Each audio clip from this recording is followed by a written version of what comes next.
राहुल प्रियंका ने संभाला आदिवासी ओबीसी मोर्चा। मल्लिकार्जुन खड़गे करेंगे दलित वर्ग पर फोकस। प्रियंका गांधी वाड्रा आदिवासी बहुल जिले धार के मोहनखेड़ा और मंडला के रामनगर पहुंची। उन्होंने बड़ा दांव खेलते हुए संविधान की अनुसूची 6 को उन क्षेत्रों में लागू करने का ऐलान किया जहां 50% से अधिक जनसंख्या आदिवासियों की है।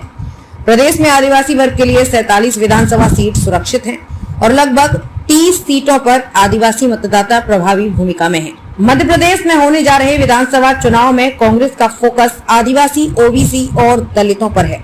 आदिवासी ओबीसी मोर्चा राहुल गांधी और प्रियंका गांधी वाड्रा संभालेंगे, जबकि राष्ट्रीय अध्यक्ष मल्लिकार्जुन खड़गे दलित वर्ग पर फोकस करेंगे।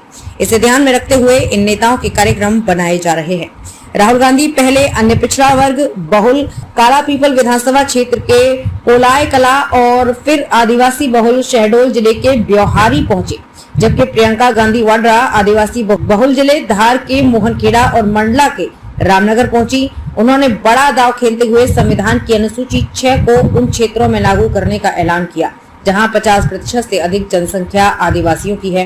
प्रदेश में आदिवासी वर्ग के लिए 47 विधानसभा सीट सुरक्षित हैं और लगभग 30 सीटों पर आदिवासी मतदाता प्रभावी भूमिका में हैं। पिछले चुनाव में कांग्रेस ने 30 सीटें जीती थी और इस चुनाव में प्रदर्शन को दोहराने के लिए प्रयासरत हैं।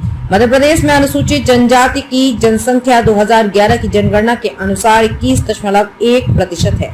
इस आधार पर विधानसभा सीटें तो सुरक्षित की गयी और कई अन्य सीटों पर आदिवासी वर्ग निर्णायक भूमिका निभाते हैं। इसे देखते हुए भाजपा और कांग्रेस अपने कार्यक्रम और रीति नीति से इन्हें साधने का प्रयास करते हैं। पिछले चुनाव में भाजपा को अनुसूचित जनजाति की जनसंख्या 2011 की जनगणना के अनुसार 21.1% है। इस आधार पर विधानसभा सीटें तो सुरक्षित की गयी पर कई अन्य सीटों पर आदिवासी वर्ग निर्णायक भूमिका निभाते हैं। इसे देखते हुए भाजपा और कांग्रेस अपने कार्यक्रम और रीति नीति से इन्हें साधने का प्रयास करते हैं। पिछले चुनाव में भाजपा को अनुसूचित जनजाति वर्ग के लिए सुरक्षित सीटों पर झटका लगा था। इससे सबक लेकर शिवराज सरकार ने मध्य प्रदेश पंचायत उपबंध अनुसूचित क्षेत्रों पर विस्तार पेशा का नियम लागू किया। इसमें आदिवासियों को अधिकार देने की बात कही गई है। मुख्यमंत्री शिवराज सिंह चौहान स्वयं चौपाले लगाकर इसे प्रसारित किया।